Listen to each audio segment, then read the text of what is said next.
All right, ladies and gentlemen, welcome back to another episode of Orange Bites. It is actually it's Saturday, the 7th of June when I'm recording, but this is the Friday's news episode. Let's just kick it off with where we left off yesterday. Please don't beep ever again, laptop. Fire out. Sorry about that. Let's start where we left off yesterday. We mentioned yesterday the news came out about Mal Meninga. Was like, Mal Meninga is going to be announced as coach, and I said, we'll come back to that tomorrow when he is actually announced. And guess what? Mal Meninga has been announced as the Perth Bears coach. It's news. It is news. What do I think of Mal Meninga being the coach of the Bears? I think it's interesting because Mal Meninga hasn't coached since 2001. And I just feel like if you're going to have a coach come in and coach a brand new franchise, first of all, you probably want it to be Wayne Bennett. Now, obviously, it was never going to be Wayne Bennett because he's coaching South Sydney. If it can't be Wayne Bennett, I feel like you need it to be somebody that is an experienced coach. And although Mal Meninga, like, obviously he coached Origin. I'm talking like 2001 was the last time he coached club footy. I'm just like, he hasn't coached club footy in 25 years, over 25 years by the time he coaches Perth.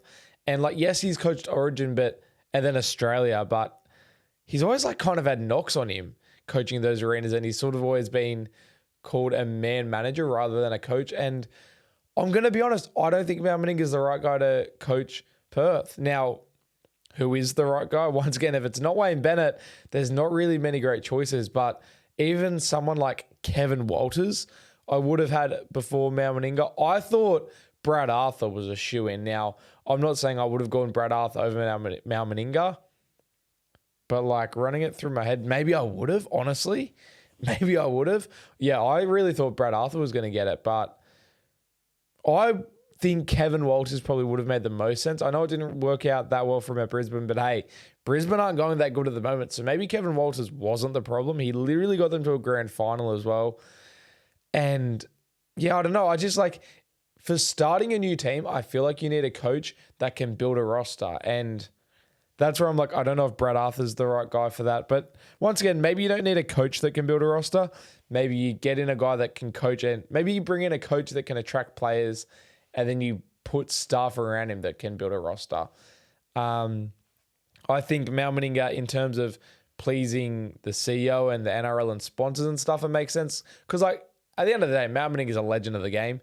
So it makes sense, and maybe attracting talent as well. It's a good op. But yeah, I don't know. I just feel like from a coaching point of view, I don't know how successful that's going to be. I just don't know that he's a good club footy coach. So it'll be very interesting. Like, from an optics point of view, I do get it. But yeah, I'm going to be honest, I don't think it's the right choice. But I also read somewhere that they're not going to have yellow on their jerseys, which is bizarre to me. I really thought the color scheme was going to be red, black, and yellow. So it sounds like they're going to be very North Sydney Bearsy. And apparently the logo is going to be announced ahead of State of Origin Game 2, which is in Perth, so it makes sense. So I'm excited to see what the logo is going to be. I'm still like not a fan of the Dolphins logo, so we'll see what happens. In other news, Dane Gagai, apparently the Knights have informed him they're not going to activate his option for 2026 because apparently they feel he isn't worth $400K a season. So his management are assessing his options elsewhere. That screams of Perth to me. I'm going to be honest, Dane Gagai, I feel like he is worth $400K a season. There, I said it. I think he's playing some pretty decent footy now. I'd personally be picking him in Origin. I'm not saying he's for warrant selection, but just the fact he's Dane Gagai, I think deserves to be in there. I think he's worth $400K a season, if I'm being completely honest. A centre that has that much experience, yeah, I'm surprised they're not willing to pay him $400K. I feel like he's worth it. Tom Trbojevic is reportedly facing a $400K per season pay cut to remain with the Seagulls, but he isn't phased and would accept even less money if it helped his club retain other players. Nobody is surprised. Tom Trbojevic is literally one of the greatest blokes of all time. It's been said before that he's literally gone to Manly and tried to force him into giving him a pay cut, and the NRL had to step in and vetoed it. So I honestly think Tom Trbojevic would play for free at Manly. That's what it sounds like.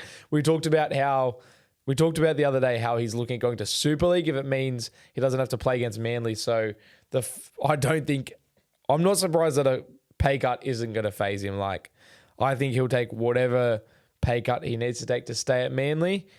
It'll just come down to the fact there's rules in the NRL where rep players have a minimum wage. Look, obviously there's a minimum salary for NRL players, but then there's also a higher minimum salary for rep players. So it'll probably just come down to whether Manly can afford to pay him that minimum salary. But surely the fact that he's been injured so much and he's not currently a rep player, maybe that'll factor into it. And yeah, Manly could be paying Tom Trbojevic very cheap. And if he can get it together, that could end up being just an absolute steal. And then it almost becomes a salary cap reward. If you're paying Tom Trbojevic, like, imagine if they end up just paying him $500,000 a season and he stays healthy. That is kind of unfair, but he's just a great bloke at the end of the day. Apparently Raiders have opened extension talks with Tamale. Nobody's surprised. Tamale is absolutely killing it. I think he'll be Rookie of the Year. And if I was the Raiders, I'd be locking him up as much as I could. Apparently the Broncos aren't going to offer Fletcher Baker an extension. That's not that shocking. What else do we have? I feel like outside of the Mount Meninga stuff, it was a pretty slow news day. Obviously, there was 2 games of footy on as well. The Titans owners have confirmed Hasley's under no pressure and will remain the coach until at least the end of next year. I find that surprising, and I feel like that is probably a lie. Obviously, if you're the Titans owners, you're going to say that. You're not going to come out and say the coach is under pressure, surely. So, yeah, nobody's shocked there, I think. I still think Des Hasler's under pressure, to be honest. Sorry, I'm just going through this and I'm just trying to find what is actually news. There's just injuries and stuff. I think we talked about Cobbo being dropped yesterday. Kai Pearce-Paul signed with the Tigers. I think this is a really good signing.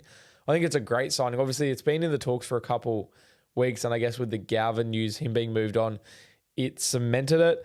I think the Knights just clearly aren't getting the best out of Kai Pearce-Paul.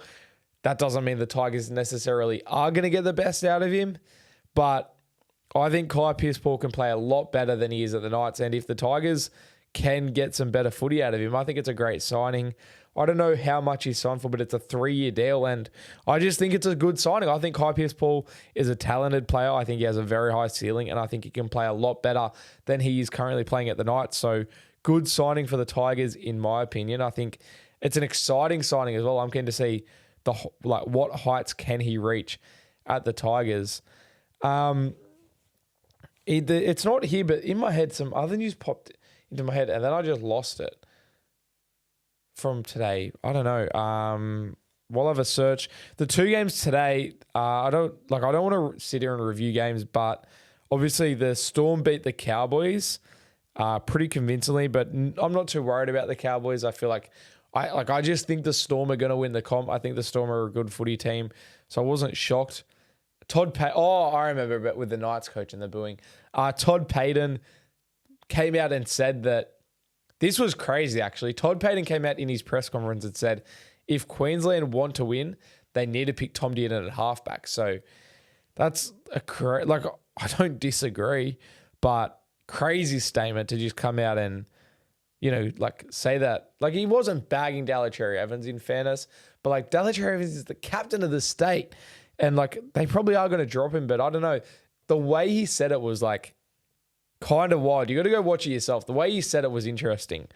And then in the other game, the Dolphins, for the first time in their history, scored 50 points and beat the Dragons 56-6. So the Dragons officially can't win the comp, which is wild. Realistically, they probably weren't winning the comp anyway, but now they just can't.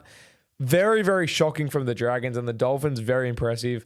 Isaiah Katoa absolutely killed it. He's in some fine form at the moment. It's almost scary how good he's playing. And yeah, the Dragons just I don't know where they go now.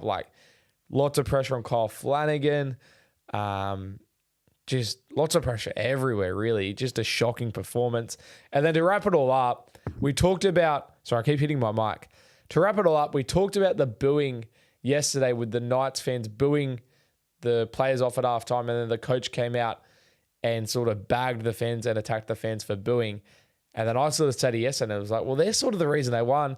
Well, Adam O'Brien has come out today and apologised for attacking the fans over the booing. And Matty Johns last night defended the booing and made a good point with that, Knights fans, they're out there every week. No matter how the team's going, Knights fans always turn up, rain, hail, shine, whether the team's in last or in the finals. And so they've, in a way, earned the right to boo the team. That's how they voice their opinion. And as a rugby league fan, I feel like if you're turning up every week and you're a member and you're paying for your membership and you're buying the merch and you're just supporting the club through thick and thin, if you're to go down a different path, if you're a bandwagon and you're just only turning up when they're good and then you're booing when they're bad, I don't think you've earned the right to boo your team then. But if you're there every week, you're a member and you're financially supporting the club and you're just putting, your blood, sweat and tears into supporting the club, sitting there in the rain, in the cold, watching them no matter what, then honestly, I think you've earned the right to boo your team and voice your opinion. At the end of the day, that's how an opinion's heard. And as I said last night, it clearly did something because the Knights came out and turned it around in the second half. So I guess I'm glad Adam O'Brien came out and apologized because I don't agree with him bagging the fans for booing. I think they've earned the right. That might be a hot take, but I really do think if there's not all fans have the right, that's probably where it becomes less of a hot take. But I think fans that are there every week and they're members and they're supporting the club every week and they're putting their money in, I think they've earned the right to boo their team if they're disappointed in a performance. Now, once again, 16-0's kind of crazy because that's not insurmountable. And to Adam O'Brien's point, he did sort of say how it's a young team and that sort of thing. But yeah, I don't know. I just feel like the booing helped. If you're coming out after a win and bagging the booing and then he's like, I hope they weren't cheering at the end. It's like, yeah, I don't know. I feel like the people that should be cheering are the ones that were there to boo. I'd rather have fans that are there to boo and there to cheer rather than only there to cheer. You look at the Bulldogs fans at the moment, trying to beat the bandwagon accusations. They're getting, 60,000 to the game on Monday. That wasn't a thing 4 years ago. When we lost to the Knights, 66-0, the fans that were there booing are the real fans at the end of the day. That is the reality of the situation. The bandwagoners aren't there booing because they're not there through the tough times. So at least don't come out and bag the fans that are there in the tough times. I don't know. At the end of the day, the Knights won. Adam O'Brien's apologised. But yeah, very, very interesting to see him do a 180 there. I wonder if the Knights management sort of forced him into doing that. That's today's news. As I said, that was Friday, the 6th of June's news. You'll be listening to this on Saturday, the 7th of June. Double header today because of the game on Monday. But as always, thanks for listening. If you got to the end, thanks for listening. Comment if you like the concept or if you hate the concept or if there's anything you want to be changed. If you're new here, please subscribe. If you're on YouTube, if you're on Spotify, drop the podcast a follow. And as always, up the Dogs.